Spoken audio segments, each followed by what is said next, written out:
Tamil Nadu BJP. മുൻ അധ്യക്ഷൻ K Annamalai തുടക്കം കുറിച്ച പുതിയ രാഷ്ട്രീയ പ്രസ്ഥാനത്തിന് വൻ ജനപിന്തുണ കിട്ടിയതിനു പിന്നാലെ തനിക്ക് അനുവദിച്ചുള്ള Z+ കാറ്റഗറി സുരക്ഷ ഒഴിവാക്കണമെന്നാവശ്യപ്പെട്ട് കേന്ദ്ര സർക്കാരിന് കത്ത്. ബി.ജെ.പി. സംസ്ഥാന അധ്യക്ഷനായിരുന്ന സമയത്താണ് കേന്ദ്ര ആഭ്യന്തര മന്ത്രാലയം അദ്ദേഹത്തിന് ഈ ഉയർന്ന സുരക്ഷ അനുവദിച്ചത്. നിലവിൽ 36 CRPF കമാൻഡോകളടങ്ങുന്ന ശക്തമായ സൈനിക വ്യൂഹമാണ് അണ്ണാമലയ്ക്ക് സുരക്ഷയൊരുക്കുന്നത്. എന്നാൽ ബി.ജെ.പിയിൽ നിന്നും രാജിവെച്ച പുതിയ രാഷ്ട്രീയ പാർട്ടി പ്രഖ്യാപിച്ച പശ്ചാത്തലത്തിലാണ് ഔദ്യോഗിക സുരക്ഷ വേണ്ടെന്ന് വെക്കാൻ അദ്ദേഹം തീരുമാനിച്ചത്. 15 ലക്ഷത്തോളം ആളുകൾ ഇതിനകം തന്റെ പുതിയ പ്രസ്ഥാനത്തിൽ അംഗത്വമെടുത്തതായും അണ്ണാമലൈ അവകാശപ്പെടുന്നു. IPS ഓഫീസർ പദവി ഉപേക്ഷിച്ച് 2020 ബി.ജെ.പിയിലൂടെയാണ് അണ്ണാമലൈ സജീവ രാഷ്ട്രീയത്തിലേക്ക് പ്രവേശിക്കുന്നത്. തുടർന്ന് 2021 അദ്ദേഹം പാർട്ടിയുടെ തമിഴ്നാട് സംസ്ഥാന അധ്യക്ഷനായി നിയമിതനായി. എന്നാൽ തമിഴ്നാടിന്റെ രാഷ്ട്രീയ മുന്നേറ്റത്തെയും വികസനത്തെയും കുറിച്ചുള്ള തന്റെ കാഴ്ചപ്പാടുകളുമായി കേന്ദ്ര നേതൃത്വത്തിന് ഒത്തുപോകാൻ കഴിയാത്തതാണ് ഇപ്പോൾ പാർട്ടിയുമായുള്ള പിളർപ്പിന് കാരണമായതെന്ന് അണ്ണാമലൈ വ്യക്തമാക്കി. രാജിവെക്കുന്നതിന് മുന്നോടിയായി ഡൽഹിയിലെത്തി കേന്ദ്ര ആഭ്യന്തരമന്ത്രി അമിത്ഷായുമായി അദ്ദേഹം കൂടിക്കാഴ്ച നടത്തിയിരുന്നുവെങ്കിലും അനുനയ ശ്രമങ്ങൾ പൂർണ്ണമായും പരാജയപ്പെടുകയായിരുന്നു. സംസ്ഥാന രാഷ്ട്രീയത്തിൽ നേരിടേണ്ടി വന്ന അവഗണനകളും നിയമസഭാ തെരഞ്ഞെടുപ്പിലെ പരാജയവും ഉൾപ്പെടെയുള്ള കാരണങ്ങൾ അക്കമിട്ട് നിരത്തി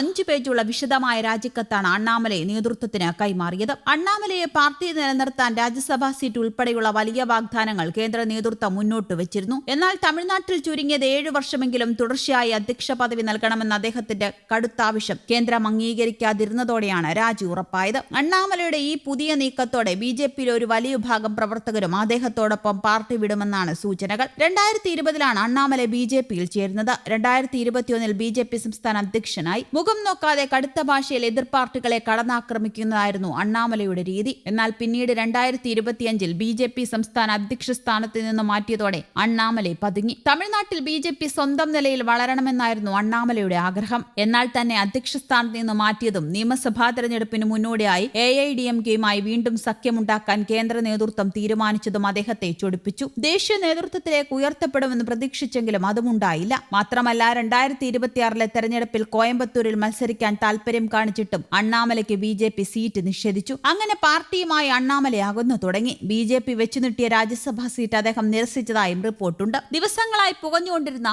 അസ്വാരസ്യങ്ങൾക്കൊടുവിലാണ് ബി.ജെ.പിയിൽ നിന്നുള്ള അണ്ണാമലയുടെ രാജി. അഭ്യൂഹങ്ങൾ ഉയർന്നപ്പോൾ മുതൽ ഡൽഹിയിൽ ബി.ജെ.പിയുടെ കേന്ദ്ര നേതൃത്വം അണ്ണാമലയുമായി ദിവസങ്ങളോളം നീണ്ട ചർച്ചകൾ നടത്തിയിരുന്നു. അണ്ണാമലൈ ഉന്നയിച്ച പ്രശ്നങ്ങൾ പരിഹരിക്കാമെന്ന് ബി.ജെ.പി. നേതൃത്വം ഉറപ്പു നൽകിയെങ്കിലും സ്വന്തം വഴിക്ക് സഞ്ചരിക്കാൻ തീരുമാനിച്ചുറപ്പിച്ച അണ്ണാമലയെ തടയാൻ അവർക്കായില്ല. ഒടുവിൽ വേർപിരിയൽ. രാജിക്ക് പിന്നാലെ മാധ്യമങ്ങളെ കണ്ട അണ്ണാമലൈ തന്റെ ഭാവി പരിപാടികളും വ്യക്തമാക്കിയിട്ടുണ്ട്. ഇതൊരു പുതിയ തുടക്കമാണെന്നും യുവാക്കളും സാധാരണക്കാരും ഒപ്പം നിൽക്കണമെന്നും അദ്ദേഹം ആഹ്വാനം ചെയ്തു. വരുന്ന ലോക്സഭാ തെരഞ്ഞെടുപ്പിൽ തന്റെ പുതിയ പാർട്ടി തമിഴ്നാട്ടിൽ മത്സരിക്കുമെന്നും ഭാവിയിലേക്ക് പുതിയ നേതാക്കളെ വാർത്തെടുക്കുമെന്നും അദ്ദേഹം പ്രഖ്യാപിച്ചു കഴിഞ്ഞു. പരമ്പരാഗത പാർട്ടികളുടെ പിൻബലമില്ലാതെ ജനങ്ങളുടെ ശക്തിയിലാണ് തനിക്ക് വിശ്വാസമെന്നും അദ്ദേഹം വ്യക്തമാക്കി. 6 വർഷത്തെ ബി.ജെ.പി. ബന്ധം ഉപേക്ഷിച്ച് തമിഴ്നാട് മുൻ അധ്യക്ഷൻ K Annamalai B the leader എന്ന പുതിയ രാഷ്ട്രീയ പ്രസ്ഥാനം പ്രഖ്യാപിച്ചിരുന്നു. ഇതിന്റെ രജിസ്റ്റർ ചെയ്തവരുടെ എണ്ണം 14 ലക്ഷം കവിഞ്ഞു. ബി ദ ലീഡർ എന്ന സമൂഹമാധ്യമ കൂട്ടായ്മ രാഷ്ട്രീയ പാർട്ടിയായി മാറ്റി തെരഞ്ഞെടുപ്പിൽ മത്സരിക്കുകയാണ് ലക്ഷ്യം. ബി.ജെ.പി. സംസ്ഥാന വൈസ് പ്രസിഡന്റ് കരു നാഗരാജൻ, സംസ്ഥാന സെക്രട്ടറി സുമതി വെങ്കിടേശൻ, കോയമ്പത്തൂർ സൗത്ത് ജില്ലാ പ്രസിഡന്റ് കെ വസന്തരാജൻ എന്നിവർ അണ്ണാമലയ്ക്ക് പിന്തുണ പ്രഖ്യാപിച്ച് ബി.ജെ.പിയിൽ നിന്ന് രാജിവെച്ചിരുന്നു. സാധാരണക്കാർക്ക് വേണ്ടിയാണ് പുതിയ നീക്കമെന്ന് പറഞ്ഞ അണ്ണാമലൈ മാറ്റമാണ് ലക്ഷ്യമെന്നും പാർട്ടിയിൽ ആർക്കും സ്ഥിരമായി കസേരയുണ്ടാകില്ലെന്നും പറഞ്ഞു. രാഷ്ട്രീയ നിലപാടുകളും മൂല്യങ്ങളും പഠിക്കാൻ കോയമ്പത്തൂരിൽ APJ Abdul Kalam centre for politics ആരംഭിക്കും. ബി.ജെ.പി. കേന്ദ്ര നേതൃത്വവുമായി പല വിഷയങ്ങളിലും അഭിപ്രായ ഭിന്നത നിലനിന്നിരുന്നുവെന്നും മാസങ്ങൾക്ക് മുൻപേ രാജ്യസന്നദ്ധത അറിയിച്ചതാണെന്നും അദ്ദേഹം പറഞ്ഞു. കർണാടകയിൽ IPS ഓഫീസറായിരുന്ന അണ്ണാമലൈ 2024 ബി.ജെ.പിയിൽ ചേരുന്നത്. ഒരു വർഷത്തിനുള്ളിൽ തമിഴ്നാട് സംസ്ഥാന അധ്യക്ഷനായെങ്കിലും പാർട്ടിയിലും മുന്നണിയിലും എല്ലാ വിഭാഗങ്ങളുടെയും പിന്തുണ ആർജിക്കാനായില്ല.